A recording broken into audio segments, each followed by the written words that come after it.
well the bounty track gold is going to add up, but Enemy, their job right now is just don't really die a whole lot before the 20-minute mark, kind of starve out Shazam a little bit, and make the mid-game harder for them. So, without further ado, let's introduce these teams here. Yeah, starting with EnemyGG here on the Radiant side, we've got Sovereign on the Beastmaster heading to the offlane. In the middle lane it's going to be Slayer playing the Viper, Frozen right after him playing the Chen, looking to get some creeping action going on. Flying Zebra on that Witch Doctor that only leaves BSJ, Banana Slam Jammer, the one and only, playing the Terrorblade.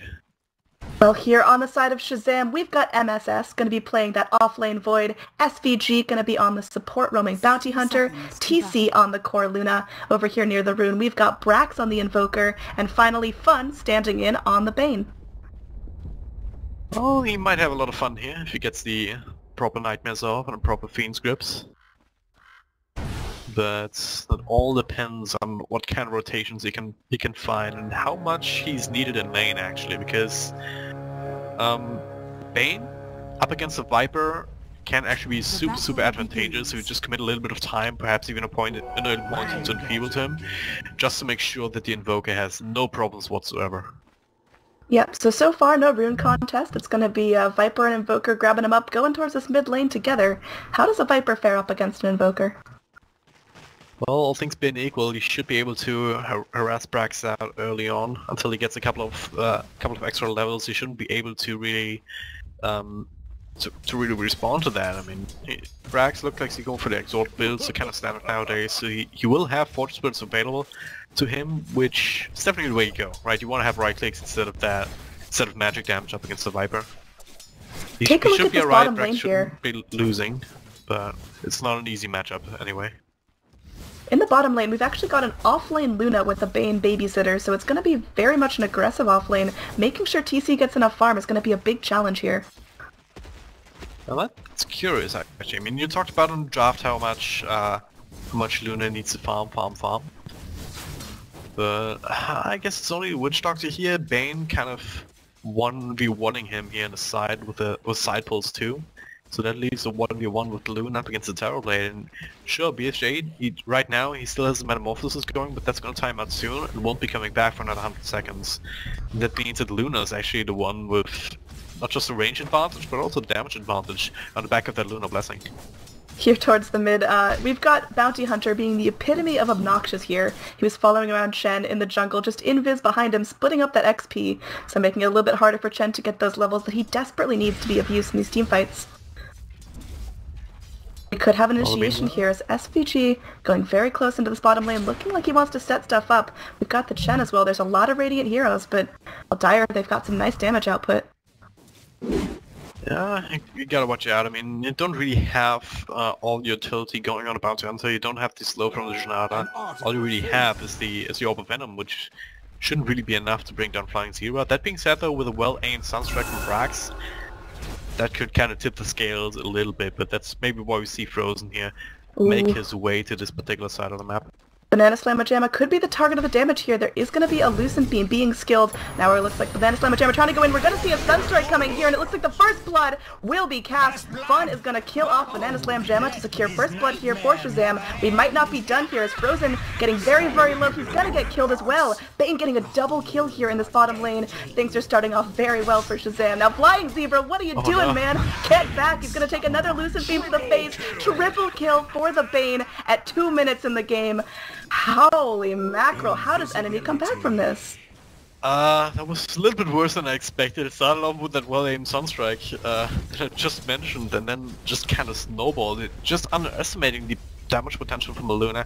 Now 2 points up into the Lucent Beam, and also extra right-click damage. I mean, if you look at Bane, he has a decent amount of right-click of his own, then add 16 on top of that. That starts adding up, plus the Brain Sap, plus everything else. The slows from Bounty Hunter, making it work for them, and yeah, Enemy just not ready for that amount of damage output. Yeah, absolutely. I think Enemy definitely underestimated Shazam on that last engage, but hopefully not anymore. We had a little bit of doubt about this offlane Luna, but TC is showing us how it's done. And SVG, he's still doing Frozen. Let's get a couple of right clicks in. So there's plenty of mana left for these invis to sneak more experience, and he's almost level 3 now at the end of that all. Well, here in the have a better jungle, we time are going to have an initiation here as Frozen's going to get very, very low. Witch Doctor doing what he can. He does have the Dusk if he needs to reveal SVG, and it looks like that might be the play. Dusk is going to be cast, and now Flying Zebra going to be able to finish him off with just right click. So Bounty Hunter overstayed his welcome just a little bit, and he's going to get sent back to the fountain. Well, this Brax once again setting that up. It's easy to forget that the Sunstrike can come anytime, anywhere.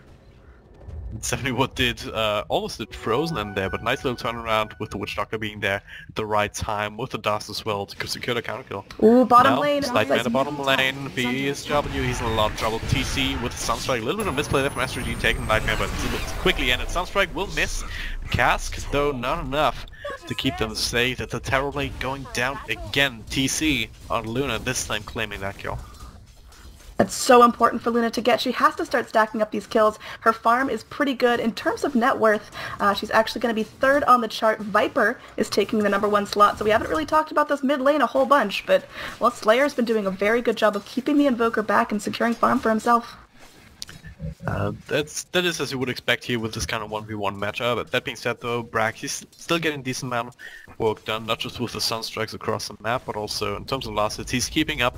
He might just be going into that Midas, and then if you go later into the game, his prosperity is assured as well. So, well, yeah. Absolutely. The only Oh, here we expected go. oh god, again, Frozen. Slowed down, there's a little bit of short toss, Brain Savage just being right-clicked down. Yeah, Bounty Just Hunter name. finally finding himself a kill. He's been walking around this jungle for a good long time, and it looks like the aggression might not stop here. They're trying to go in. Maybe they're going to find out Flying Zebra. He has 1 dust left, and well, SVG is playing very aggressively here. He knows that some enemy heroes do have vision. He's got to be very careful where he walks. Except though, I mean, as long as the Bane and Luna's right next to him, he should feel rather safe to at least be able to grab a counter kill. Being said though, BSW, BSJ. Why did I say BSW? I have no idea. I'm super tired. But hey, he does have the Metamorphosis, so if they can get a good cast off perhaps, these heroes should still melt. It is Luna with 700 health points and 7 armor. But that's a level 3 Metamorphosis on a Terrorblade. Yeah, that's going to help him out a good amount here, but Terrorblade's not doing so hot in terms of net worth. He's actually going to be 5th on the chart. Certainly not ideal if you're a safe lane carry, but Terrorblade's strength is just taking it towards the late game, constantly applying lane pressure and getting farmed that way, so no huge rush for him. It's alright if he's not top of the charts right now. Bit of a lucky find for Sovereign there. Gets the top rune spot, finds the Invis, TPs immediately to the bottom lane, so it looks like they want to try and equalize the kill count in this particular exchange here. Just need to find an opening here, but at the same time, top lane is completely empty. Another rotation comes out from Shazam, so they know something's up. MSS comes in with the Ground Spear on 2. BSW, there's the Sunstrike. Do they have enough damage? They do! With a Brain Stab finishing him off, Flying Zero with the cast there, but it's going to be enough. A little bit of nuke damage from SVG. Tries to keep himself alive, but hey, he will be swiped down by another right click and another Lucent Flame Frozen. Next one, list here, there it is. TC claims that one. Sovereign unable to do anything. Because Shazam just a little bit too quick. A little bit quicker than him on the trigger finger. And the Centaur goes down, so Chen, little moment of mourning for him. This bottom lane has been an absolute war ground here. Shazam making it their own, completely forcing out the Terrorblade, the Witch Doctor, the Chen, anyone that comes in their path. So now it looks like the first tier 1 tower of the game going to be going the way of the Dire, and this tier 1 is actually huge. It opens up pretty much the entire Radiant jungle to the Dire. So I guess we can be thankful that we don't have another partner in this game, or else we might see another 50-minute game at this rate. It's definitely starting in a similar kind of vein for Shazam as it did for Ark on the last one, but... we are going to have a smoke. It was scouted out by SPG. Wonderful play by the Bounty Hunter. His nuisance is just going to be making sure the Radiant waste a little bit of gold on a smoke and certainly a lot of time. And, well, now they're confused as to what exactly happened. We're going to see some Radiant pressure on the mid lane, but I'm not sure if Dire's going to respond to this in time. Should be able to take this here with BSJ. With that Metamorphosis pops, and just going to be able to let this go. Farm up in the meantime here, we've got TC and MSS on the bottom, Fun got his level 6 up at the top, so that's a big milestone for him. Alred also has the Arcane Boots, with the 4 kills and 4 assists that he's got on his belt. No surprise that he's got this kind of timing, but now might be able to rotate in on him, Sovereign. Looking for the roar here, can't quite get in range though. Yeah, but meanwhile, we've still got Luna down bottom farming up a storm, has the Morbid Mask completed, probably going to be going into that Helm, eventually scaling into Satanic, keeping her alive, keeping her hitting hard, fast, and mean. And what's your plan if you're enemy? How do you stop this Luna from getting absolutely monstrous by the mid-game? That's a good question. All you really have is... I mean, you have a Viper who's doing good in mid, so... Once he gets his mechanism, they can just kind of try and group up and just, yeah, headbutt your way to the tier 1 towers, get some extra gold that way. Then also try and find pickups with the wall, but Shazam, well, they keep being aggressive here. Another Chronosphere off cooldown, they find Sovereign and Slay here. The cast comes out, there's the TC's ultimate, doing a lot of work, even committing the Fiend's grip on to Sovereign, and now they should be able to find Slay here. Quite tanky though, 3 points up into the corrosive skin, but not enough to keep him alive at the end of the day. TC is in range for one last loosened beam, and that's a double kill for him. Creep is pushing in, so potentially, or most likely, not the tier 1 tower to boot. Look at the kill score here. I usually say that the kill score doesn't say everything, but we're 1 in 10, and that's on a team with a Luna, with a Faceless Void, with a Bounty Hunter, all heroes that scale incredibly well with a high kill score. Bounty Hunter, he's still level 5, so he hasn't even started to benefit from the track gold, but taking a look at the net worth advantage, it's already over 4,000 in favor of Shazam. 10 minutes in, that kind of a net worth advantage without the track gold. Well, just gotta imagine how bad it's gonna get if EnemyGG gets level 6 soon and starts getting these track kills going for his team, and it's not a good time here. Yeah, Enemy, they're trying to do what they can here. They start grouping up a little bit with the Terrorblade and Metamorphosis, just using that as the shield and as their one skill that makes Shazam not to want to engage into you, and also making sure to use that Chronosphere cooldown, but looks like Shazam, they're not worried at all. They're just keeping in the string. 3-man rotation here down bottom. MSS actually taking some heavy damage from Terrorblade. Gonna be trying to leap as much of it away as possible. He really wants to apply pressure to this tower. SFG's here. He does not have that level 6 just yet. It looks like Banana Slam Jam is gonna be the target of the aggression. There's gonna be a double damage Viper here. Can SVG get out of this alive? Viper just wanting to focus on the tower. Looks like the Radiant are gonna get it down. They're gonna have to chunk it through a Fortify here, but I don't think it's gonna be a problem unless there's a super clutch deny. But no, it does go the way of the Radiant. Now MSS wants to go in. There's gonna be a Fiend's Grip here onto the Viper. Slayer might end up being the first to fall. Newly shining. Mechanism goes off, but it's not enough to keep him alive. Now TC chasing him down. No ultimate from that guy, but he has the loosened beam. Might end up using it here on BSJ, and he does, and he secures the kill. So it looks like Shazam, they go in, they lose their tower, but they get like 2 kills off of that. Certainly worth it, because they don't trade anything. Yeah, absolutely, and a lot of extra gold going the way of Brax as well, and as well as the Luna. So that Invoker, after having not the easiest time in mid, now starting to surpass the Viper by about 700 gold, 600-700 gold. Quartz also has the Midas going, so hey, everything is just falling into place for them. Beautiful plays, well there from MSS, just want to point that out. For the time walk out, just when BSJ got low, so he couldn't stun him, and he wouldn't have had the time to turn around and stun someone else, because the loosened beam was coming out at that exact moment too, so... Just making sure that you don't get caught off guard top lane. Yeah, that's the cast coming. Yeah, Fangzy versus all alone, maybe not so much. Dominant coming in from the back with the Raw. TPs are in though. SVG and the Chronosphere once again on 2. MSS trying to decide on the target here. Gonna go for Frozen instead is, yeah, well, Sovereign. SVG is just clearing him up, and yeah, just like that. SVG got both tracks off in that fight. That is incredible. This gold is going to start stacking up beyond belief, and now, well, we've got TC just killing off Shen creeps to boot. Those poor little harpies never knew what was coming for him. Down bottom, we've got a Bane going to be spotting out the Viper. I don't know if Bane wants to solo this. He's got the Fiend's Grip here in 5 seconds, but there's going to be no reinforcement. Oh, this is Sunstrike. I guess we're gonna do the math. Sunstrike right now does 280 damage, 290 pure damage almost. You have the pure damage from Grain Sap, that's an extra 300. Honestly, with Nightmare as well as Fiend's Grip, you should actually be able to bring him down. There it is, Nightmare. Teleport in even. Yeah, okay, Invoker's that's coming Brass in. over Roots of Travels. Just wants to have a up-close piece of the action, so just with the remote totally, and yeah, easy. Yeah, that's just Shazam not giving any breathing room here to Enemy, and that's exactly what they need to do to carry themselves towards the mid-game, because if Terrorblade gets enough space, he can certainly make it so Shazam feel unsafe on their map, but, I mean, as of now, Banana Slamma Jamma, he's 0-4-0. He's not sitting too hot on the net worth chart. He's on the 5th slot here. No big items for this guy, except for maybe a poor man's shield and some power treads. He's going to be flying himself in a goodie right now, but that's only a bracer. And now we're going to see Dire go for the Roche. So Dire, they're just feeling a lot more confident here. They've kind of hit their stride. They're ready to push themselves into the mid-game. And Enemy, it feels like they're trying to scrap together what's left of their laning phase. Just everything falling into place for Shazam. The Chronosphere, yeah, he's got like 3 or 4 Chronospheres, all of them on 2 heroes every single time, pretty much using them on cooldown to great success.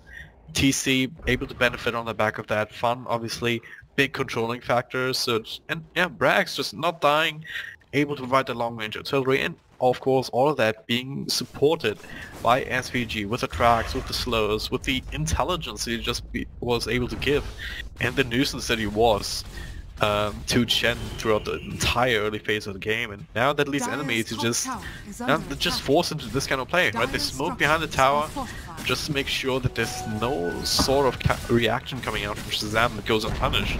Just the security on one tower, but now might not even be out of the woods. If they continue here, there's a smoke from Shazam. SVG is gonna scout them out under the cover of Invis, but there's a sentry ward here. Gotta be careful. Gotta expect that, but MSS, he's just waiting for the chrono. You can feel it.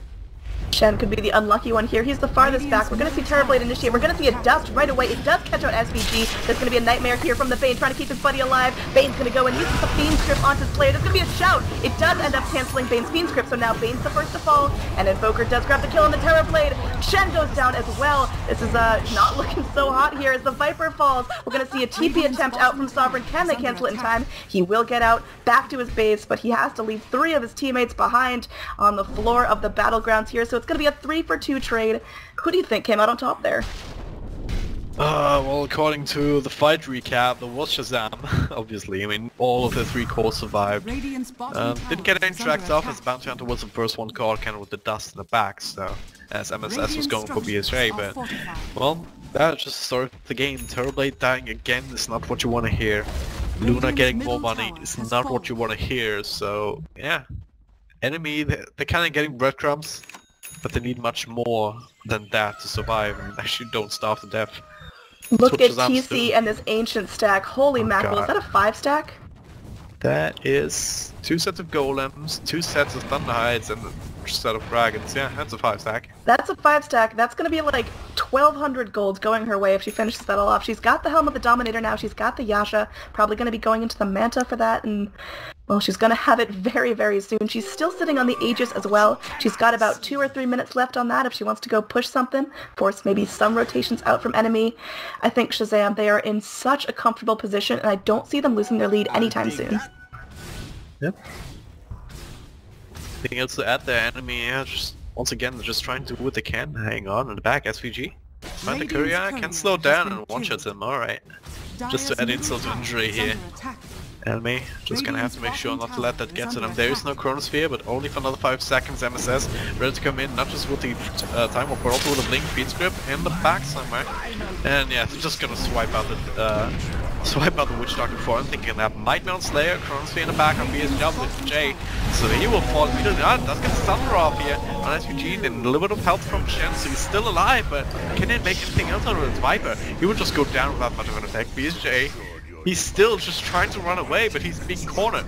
And GG! He will fall to GG is called, with the Chen dropping down. So this game, not lasting much longer than the last one, honestly.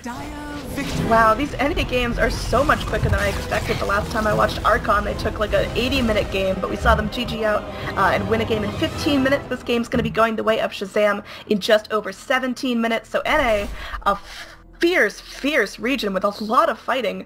We saw a lot of kills here. If you took a look at the final kill score, it was